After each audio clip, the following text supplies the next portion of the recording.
자, 우리 지난 시간까지 우리는 해설자의 집에서 7개의 방을 살펴보았죠. 여러분 7개 다 기억하고 계십니까? 제가 언급하면은 기억하실 수 있을 것 같은데, 첫째는 한 남자의 그림이 그려진 방 보았죠. 그리고 두 번째는 청소하는 방이었고요. 또 세 번째는 의자에 앉은 두 아이를 보게 됩니다. 또 벽난로가 있는 방, 아름다운 궁전의 입구에서 갑옷을 입고 한 전사가 그 관문을, 그 궁전의 입구를 통과하는 장면도 보았고, 절망의 감옥도 보았고, 또 잠에서 깨어나서 벌벌 떨고 있던 한 남자의 모습도 우리가 보게 되었습니다. 자, 이것들은, 이 방들에서 본 것들은 장차 우리가 천성을 향해 갈 때 사용하게 될 매우 중요한 신앙의 원리를 제공해 주는 것이어서, 제가 이제 방은 소개해 드렸는데 그 방의 의미가 무엇인지는 다시 한번 좀 되새겨 주시고 마음속에 새겨 놓으셔서 여러분의 신앙길 가시는 중에 항상 지침으로 삼는 신앙의 원리로 삼게 되는 여러분 되시기를 축원해 드립니다. 오늘은 그 이후의 장면 좀 살펴보게 될 텐데, 오늘 4가지 설교 요점 가지고 있습니다. 첫째로, 우리는 십자가 앞에 서야 합니다. 이어 크리스찬은 해설자의 그 환대를 받으면서 다시 길을 떠나게 돼요. 거칠고 좁은 길이었지만은 크리스찬은 아랑곳하지 않고 그 좁고 협착한 길, 그러나 곧은 길을 향해 길을 걷게 됩니다. 무거운 짐을 지고 있는데 갑자기 길이 경사길이 되면서 굉장히 가파른 길이 등장하게 돼요. 자, 그 길을 뚜벅뚜벅 힘차게, 사실은 달려서 그 크리스찬이 무거운 짐을 지고 그 경사진 언덕길을 달려오르는 장면이 등장하게 됩니다. 우리 2019년에 철로 역정이 애니메이션으로 제작이 됐는데, 지금도 여러분 보실 수 있으니까 꼭 기회가 되신다면은 이 영화를 한번 좀 보시는 것도 큰 도움이 될 것이라고 생각이 들고, 저는 우리 교인들과 함께 이 영화를 보게 되었습니다. 이 영화에서는 크리스천이 무거운 짐을 지고 이 언덕을 달려오를 때 찬송가가 하나 울려 퍼지는 것으로 이 장면을 묘사하고 있거든요. 어떤 찬송가가 울려 퍼지는가 하면, 우리가 오늘 함께 부른 찬송가 484장이 울려 퍼지는 가운데 이 크리스천은 무거운 짐을 지고 그 언덕을 달려오르는 장면이 연출이 되었습니다. 내 마음에 주여, 주 없이 모든 일 헛되어라. 밤에나 낮에나 주님 생각, 잘 때나 깰 때 함께 하소서. 그 주님에 대한 생각 가득한 마음을 가지고 그 언덕을 오르는 장면이었습니다. 참 감동이 되었어요. 그리고 이 찬송이 끝날 때쯤 크리스천은 그 언덕의 정상에 오르게 됩니다. 그리고 그곳에서 그는 십자가를 보게 돼요. 큰 십자가 앞에 서게 됩니다. 그리고 그 십자가 앞에서 그가 멸망의 도시로부터 짊어지고 왔던 그 무거운 짐이 벗겨져 언덕 아래로 굴러 떨어지는 장면을 보게 되죠. 우리 갈라디아서 3장 13절 말씀, 우리 같이 한번 읽어보도록 하겠습니다. 갈라디아서 3장 13절 말씀 함께 읽습니다. 시작. 그리스도께서 우리를 위하여 저주를 받은 바 되사 율법의 저주에서 우리를 속량하셨으니 기록된 바 나무에 달린 자마다 저주 아래에 있는 자라 하였음이라. 아멘. 그는 그 십자가 앞에서 외칩니다. 말로 형용할 수 없는 기쁨과 희열이 나를 사로잡았습니다. 나는 노래를 부르고 싶었습니다. 그냥 뛰고 싶었습니다. 빙빙 돌고 싶었습니다. 주님은 당신의 죽음으로 내 슬픔을 거두시고 생명을, 영생을 주셨습니다 하고 여러분 노래하는 장면을 보게 돼요. 사실 이것은 크리스찬의 극중, 크리스찬의 고백이기도 하지만은 좌한 번연의 개인적인 신앙 경험과 고백이기도 하죠. 저와 여러분, 우리 모두의 고백이기도 한 것입니다. 어느덧 그는 그 십자가 앞에서 기쁨의 눈물을 하염없이 흘려내리기 시작합니다. 그는 십자가를 바라보고 또 바라보게 되는 거예요. 스가랴서 12장 10절에 이런 말씀이 있습니다. 내가 다윗의 집과 예루살렘 주민에게 은총과 간구하는 심령을 부어주리니 그들이 그 찌른 바 그를 바라보고 그를 위하여 애통하기를 독자를 위하여 애통하듯 하며 그를 위하여 통곡하기를 장자를 위하여 통곡하듯 하리로다 하고 고백해요. 사랑하는 성도 여러분, 성도는 십자가를 바라보고 또 바라보는 사람이어야 합니다. 그 위에 우리를 위해 십자가에 달리신 예수 그리스도를 바라보고 기쁨과 감격의 눈물을 흘리고 또 흘릴 줄 아는 사람이 성도인 것이에요. 성도의 모습입니다. 사랑하는 성도 여러분, 여러분도 그 십자가 앞에 서 보셨습니까? 아직도 강물처럼 흐르는 주님의 붉은 피에 여러분의 영혼은 오늘도 젖어 계십니까? 수고하고 무거운 짐진 자들아 다 내게로 오라, 내가 너희를 쉬게 하리라 하는 주님의 음성을 여러분은 들어보셨습니까? 그 고통 가운데에서도 팔 벌리신, 그리하여 여러분을 환영하시는 주님의 품에 여러분은 안기어 보셨습니까? 사랑하는 성도 여러분, 성도는 언제나 십자가 앞에 서야 합니다. 여러분이 가지고 있는 그 죄의 짐, 인생의 짐이 얼마나 무겁든지 관계없이 그 십자가 앞에서 그 무거운 짐은 힘없이 여러분에게서 떨어져 나가게 되는 것을 경험하게 될 것이고, 주님께서 약속하신 쉼과 안식을 누리는 귀한 은혜가 어디에서요? 십자가 앞에서 오늘도 경험되는 은혜가 있게 될 줄 믿습니다. 오늘 설교의 두 번째 요점은 이것인데, 그리스도께서 우리를 용서하십니다. 크리스천이 십자가 앞에서 막 감격하고 있었어요. 막 기뻐하기도 하고 감격하여 눈물을 흘리고 있을 때 광명 가운데 계신 새 존재가 그 앞에 등장하게 됩니다. 철로 역정의 책은요, 가급적이면 신학적인 표현을 피하기 위해서 여기 지금 광명 가운데 새 존재, 빛나는 새 존재가 등장을 했다 이렇게 묘사하고 있는데, 이것은 성삼위 하나님을 뜻하는 표현이에요. 여러분, 우리가 십자가 앞에 서게 될 때 우리는 하나님을, 성삼위의 하나님을 그곳에서 대면할 수 있게 되는 것을 연출해서 보여준 것입니다. 첫 번째, 빛나는 존재가 말합니다. 네 죄가 용서함을 받았고 내 짐이 사라졌느니라 하고 말씀을 하세요. 선포합니다. 선언하십니다. 여러분, 크리스천의 무거운 짐이, 죄의 짐이 벗겨진 이유 무엇입니까? 여러분, 이 크리스천이 짊어지고 있던 그 죄의 짐, 그 인생의 무거운 짐 벗겨진 이유, 그것은 그리스도께서 우리의 죄의 짐, 그 무거운 죄의 짐을 대신 짊어지셨기 때문에, 그냥 그게 없어진 것이 아니라 우리 주님이 그것을 우리를 대신해서 짊어져 주셨기 때문에 크리스천은, 우리는 그 짐을 더 이상 질 필요가 없게 된 것이에요. 예수님이 대신 짊어지셨기 때문입니다. 시편 103편 12절 말씀 우리 같이 한번 읽어보도록 하죠. 같이 읽습니다. 시작. 동이 서에서 먼 것 같이 우리의 죄가를 우리에게서 멀리 옮기셨으며, 아니 동이 서에서 먼 것 같이 우리의 죄가를 아예 떼어 저 멀리 가져다 버리셨다는 말이에요. 무엇으로 옮기셨습니까? 우리의 그 무거운 죄와 죄책을 주님께서 옮겨 주신 거예요. 여러분, 예수님 믿고 있음에도 불구하고 여전히 죄와 죄책감의 무거운 짐을 놓지 못하고 있는 분들이 계십니다. 그 죄책감, 자기가 다 떠안고 있는 사람들이 있습니다. 신앙 좋아 보여도 그건 절대로 신앙 좋은 것이 아니에요. 신앙 없는, 믿음 없는 짓입니다. 우리 주께 다 맡겨버리는 것이 믿음이에요.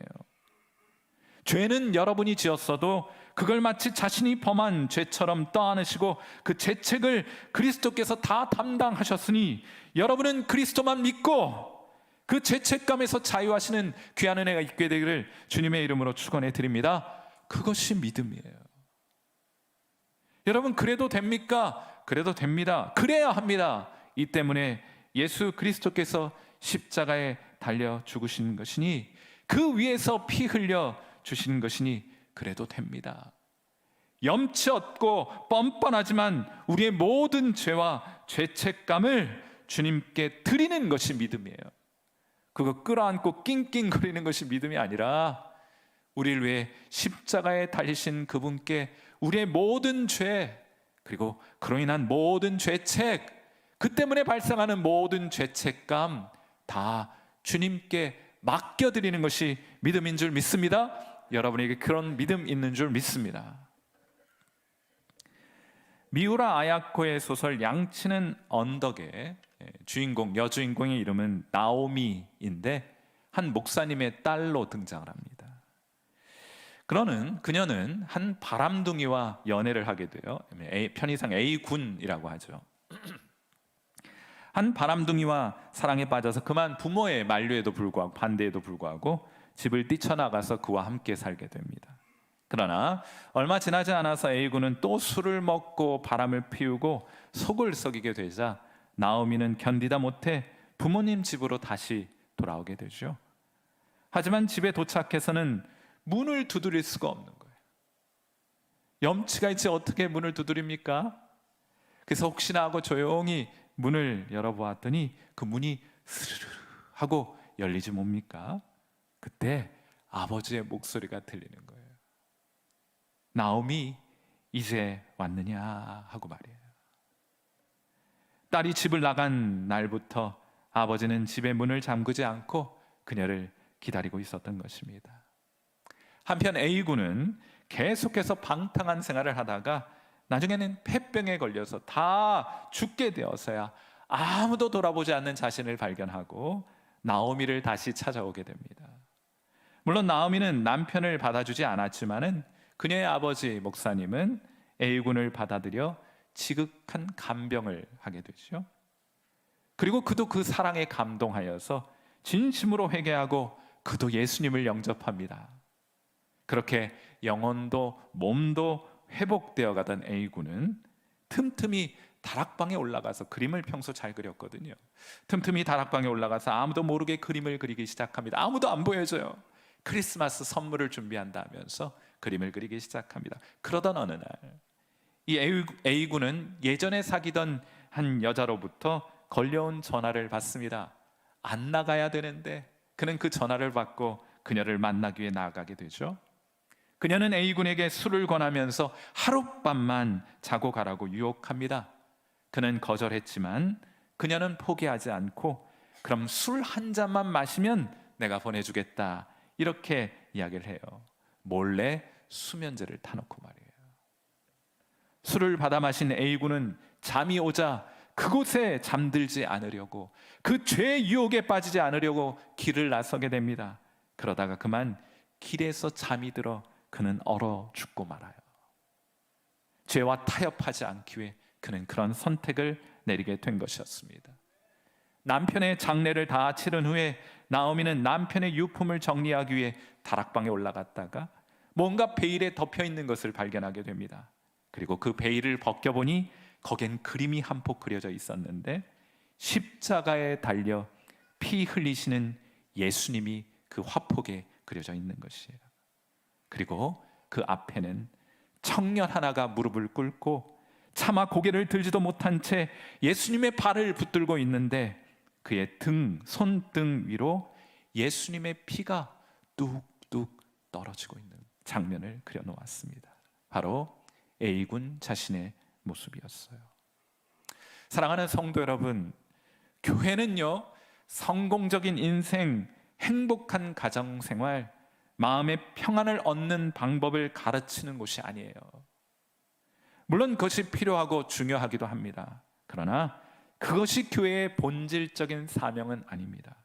자, 그럼 교회의 본질적인 사명은 무엇입니까?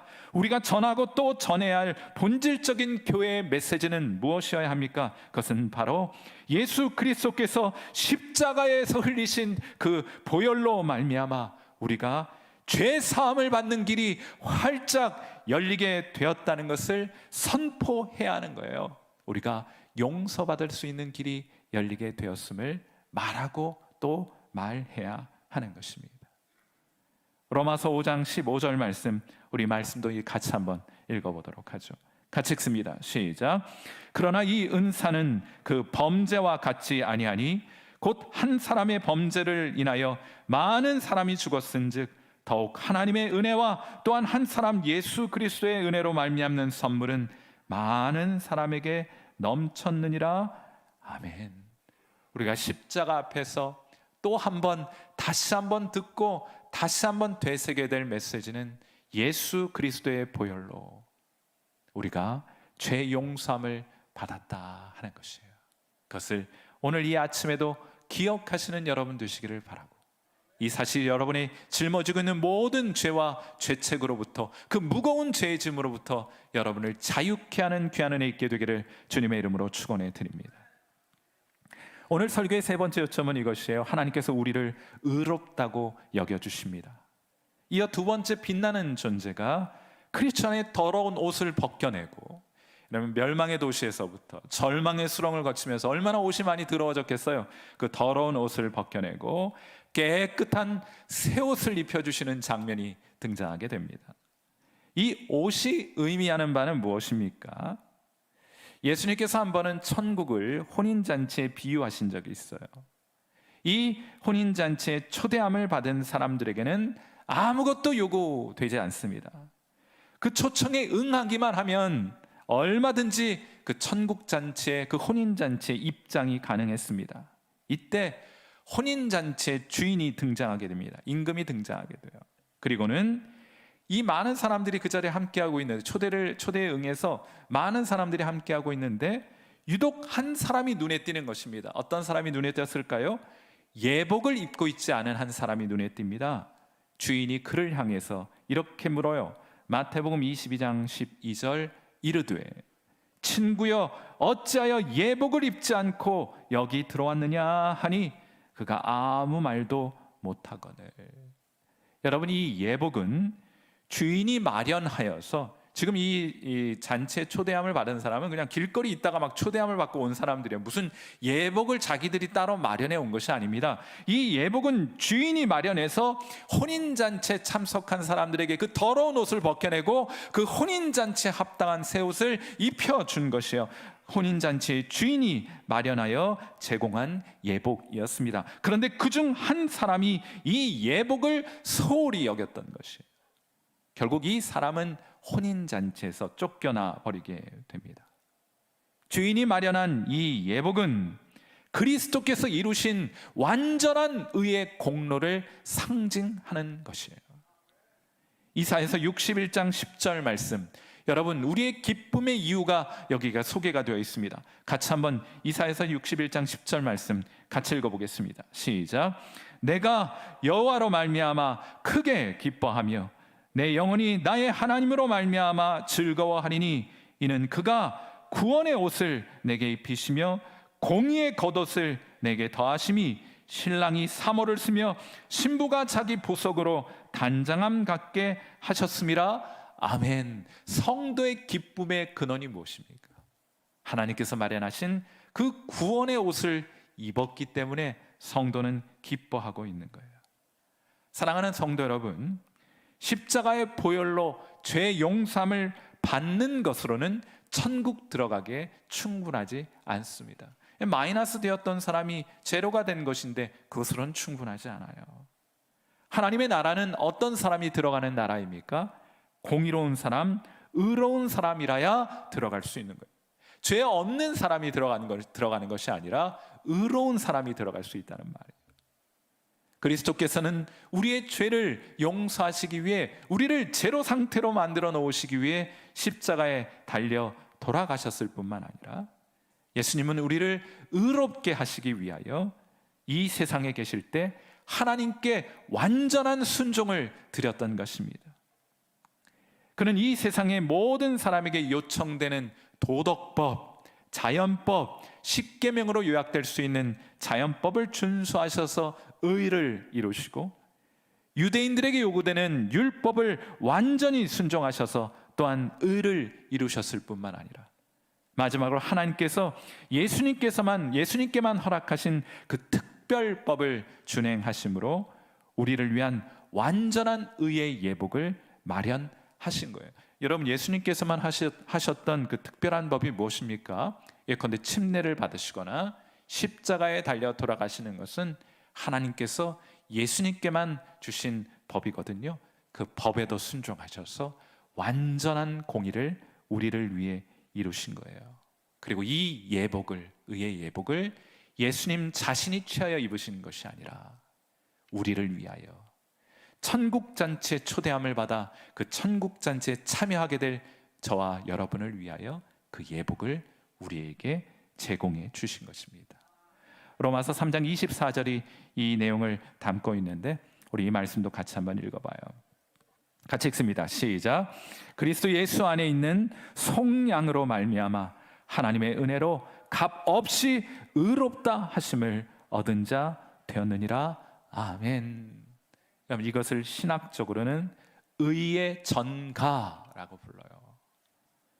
그리스도께서 이루신 그 완전한 의를 예수 믿는 자들에게 거저 선물로 주셨다는 뜻입니다. 의를 우리에게 전가해 주셨다는 뜻이에요. 그러므로 우리는 우리의 노력으로 구원을 받는 것이 아니라 그리스도께서 이루신 그 완전한 의의 예복을 입고 천국에 들어가게 되는 것입니다. 사랑하는 성도 여러분, 여러분은 예수님 믿고 죄 용서함을 받으셨습니까? 여러분은 예수 믿고 하나님께 의로운 자로 여김받게 되셨습니까? 우리가 죄의 용서함을 받고 그리스도의 그 완전한 의의 옷을 입고 하나님 앞에 나아갈 때 천국의 문은 여러분을 향해 활짝 열리게 되는 은혜 있게 될 줄 믿습니다. 감리교의 창시자였던 존 웨슬리가 이런 고백을 한 적이 있습니다. 난 이걸 이신칭의 이렇게 부르거든요. 믿음으로 의롭다 칭함을 받는다, 이런 표현인데, 난 머리로는 이것을 분명히 깨달아 알고 있는데 내 가슴으로는 그것이 느껴지지 않습니다 하고 고백한 적이 있어요. 그때 이 모라비안 목사님 가운데 피터 벨러라는 목사님이 그에게 이런 조언을 해줍니다. 그것을 느낄 수 있을 때까지 계속해서 이 진리를 전해보세요 라고 말했어요. 얼마 후 그는 한 교회에서 누군가 루터의 로마서 서문을 낭독하는 것을 듣게 됩니다. 이때 그의 마음은 이렇게 고백해요. 이상하게 뜨거워졌고 갑자기 하나님께서 자기의 모든 죄를 용서하셨으며 그를 의롭다고 여겨주시는 것을 확신할 수 있었다 하고 고백하게 됩니다. 사랑하는 성도 여러분, 머리로 아는 것은 충분하지 않습니다. 여러분이 가슴이 뜨겁게 이 진리를 깨달아 알 수 있어야 해요. 한 가지 좋은 방법이 있습니다. 말씀드렸던 것처럼, 예화를 통해 말씀을 드렸던 것처럼 이 개념을 계속 생각하시는 거예요. 의의 전가라는 표현 들었고 이신칭의라는 표현을 들었는데 계속 이 말씀을, 이 표현을 묵상해 보세요. 하나님께서 어느 순간 존 웨슬리에게 그렇게 허락해 주셨던 것처럼 가슴이 뜨거워지고 이 진리를 머리로가 아니라 가슴으로, 여러분의 영혼으로 깨닫게 되는 은혜가 있게 될 줄 믿습니다. 이 말씀을, 이 진리를 마음속에 품고 깊이 묵상하시는 여러분 되시기를 주님의 이름으로 축원해 드립니다. 십자가 앞에 섰을 때 이 크리스천은 죄 용서함을 받고 그리스도께서 이루신 그 완전한 의를 선물로 받게 되죠. 그리고 마지막으로 성령께서, 그 빛나는 세 번째 존재가 그에게, 그의 이마에 인을 쳐주시게 됩니다. 말씀드렸던 것처럼 이 세 번째 빛나는 존재가 이번엔 다가와 크리스천의 이마에 인을 치고 그의 손에 봉인된 두루마리를 하나 건네게 되는 장면이 연출이 돼요. 에베소서 1장 13절 말씀을 극화하여 표현한 것입니다. 자, 우리 에베소서 1장 13절, 여러분이 십자가 앞에 섰을 때 어떤 일들이 일어나게 되는 것이냐, 이 세 번째 이런 일들이 있습니다. 같이 한번 읽습니다. 시작. 그 안에서 너희도 진리의 말씀 곧 너희의 구원의 복음을 듣고 그 안에서 또한 믿어 약속의 성령으로 인치심을 받았으니 아멘. 이거를 극화해서 머리에 인을 치고 약속의 두루마리를 크리스천에게 건네는 장면으로 표현했던 것이에요. 그가 구원받은 하나님의 백성이라 하여 성령께서 영원히 지워지지 않는 불도장을 그의 심령에 찍어 주시는 장면입니다. 여러분, 소에 낙인을 찍잖아요, 그렇죠? 낙인을 불타는 불에 달궈 가지고 낙인을, 뜨거운 도장을 소의 가죽에 털에다 이렇게 칙 하고 찢어가지고 새겨놓죠. 평생 지워지지 않습니다. 무슨 뜻이에요? 이거는 내 소유입니다 라는 뜻이에요. 소유권을 나타내는 표현입니다. 그러므로 주인 외에는 다른 어떤 누구도 그 소에 그 낙인이 찍힌 것에 손댈 수 없다, 이런 뜻이에요. 요한복음 10장 28절에서 예수님께서는 우리에게 이런 말씀을 들려주십니다. 내가 그들에게 영생을 주노니 영원히 멸망하지 아니할 것이요 또 그들을 내 손에서 빼앗을 자가 있다 없다? 빼앗을 자가 없느니라. 아멘. 사랑하는 성도 여러분, 하나님께서 여러분에게 성령으로 인을 주셨으면 이 세상 그 어떤 존재도, 아니 저 천상의 어떤 존재도 여러분에게 하나님 허락 없인 여러분에게 손가락 하나, 여러분의 털끝 하나 건드릴 수 없는 존재가 된 것임을 믿고 하나님께 감사하시는 여러분 되시기를 축원해 드립니다. 절대로 여러분을 건드릴 수가 없어요. 제2차 세계대전 당시 덴마크를 독일의 나치가 점령을 하게 됩니다. 그들은 유대인들, 덴마크에 거주하고 있는 유대인들을 쉽게 구별하겠다고 하면서 덴마크 내 모든 유대인에게 다윗의 별이 그려진 완장을 강제로 채우게 합니다. 이 소식을 들은 덴마크 국왕 당시 크리스티안 10세는 게슈타포를 찾아가서 단판 승부를 벌입니다. 다음 날부터 자신이 그 완장, 다윗의 별이 그려진 그 완장을 내가 직접 차고 다니겠다고 말하게 되죠. 무슨 말입니까? 왕국 내 어떠한 사람도 내 백성 아닌 사람 없으니 차별하거나 구별하지 말라 하는 뜻입니다. 물론 나치의 요구는 덴마크 내에서 즉각 철회, 다른 나라는 다 시행이 되었는데 덴마크 내에서는 즉각 철회가 되었어요. 누구 때문에요? 크리스티안 10세 때문에. 또 한 번은 왕궁에 걸린 나치의 깃발을 내리고, 이 왕궁에, 덴마크 왕궁에 이 나치의 깃발이 세워져 있으니까 그것을 내리고 덴마크 국기를 다시 개양해야겠다는 뜻이 나치 사령부에 전달이 됩니다. 그러자 깃발을 바꿔다는 병사는 그 즉시 사살될 것이라는 답변이 돌아오게 됩니다. 이 답변을 받은 크리스티안 10세는 이렇게 대답합니다. 내가 바로 그 병사가 될 것이요. 무슨 말입니까? 자신의 허락 없이는 내 백성 중 한 사람도 손댈 수 없다 하고 선언한 것이, 이것이 자기 백성을 대하는 왕의 태도인 것입니다. 사랑하는 성도 여러분, 하나님은 우리의 왕이십니다. 예수 그리스도를 믿는 우리를 하나님 나라의 백성으로 삼아 주신 거예요. 하나님이 우리의 왕이십니다. 이것을 보증하기 위하여 하나님께서는 성령을 보내어 주십니다. 이는 내 백성 하고 이마에 불도장을 찍어 주신 거예요. 주님의 것 되게 하신 것입니다. 그러므로 사탄이 온갖 역경과 고난이 여러분을 넘어뜨리려고 하면은 반드시 넘어뜨려야 될 대상이 있어요. 그것이 무엇입니까? 바로 여러분의 왕이신 하나님부터 넘어뜨려야 합니다. 여러분, 사탄이 여러분을 넘어뜨리려면, 세상이 여러분을 넘어뜨리려면, 역경과 고난이 여러분을 넘어뜨리려면 먼저 넘어뜨려야 될 분이 계세요. 그건 누구입니까? 하나님, 여러분의 왕이신 하나님을 먼저 넘어뜨려야 여러분 넘어뜨릴 수 있게 되는 거예요. 그런 일 있을 수 있습니까? 없습니까? 그런 일 절대로 있을 수 없습니다. 절대로 일어나지 않는 거예요. 그래서 예수님 이렇게 말씀하십니다. 요한복음 16장 33절. 우리 이 말씀도 같이 한번 읽습니다. 시작. 세상에서는 너희가 환난을 당하나 담대하라. 내가 세상을 이겼노라. 아멘. 여러분을 이길 자 없다 하고 말씀해 주신 거예요.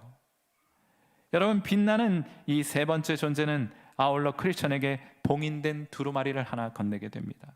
그리고는 길을 계속해 걸어가면서 그 두루마리를 펼쳐보고 천성의 문에 도착하게 되면 그 두루마리를 건네주어야 한다고 말을 해요.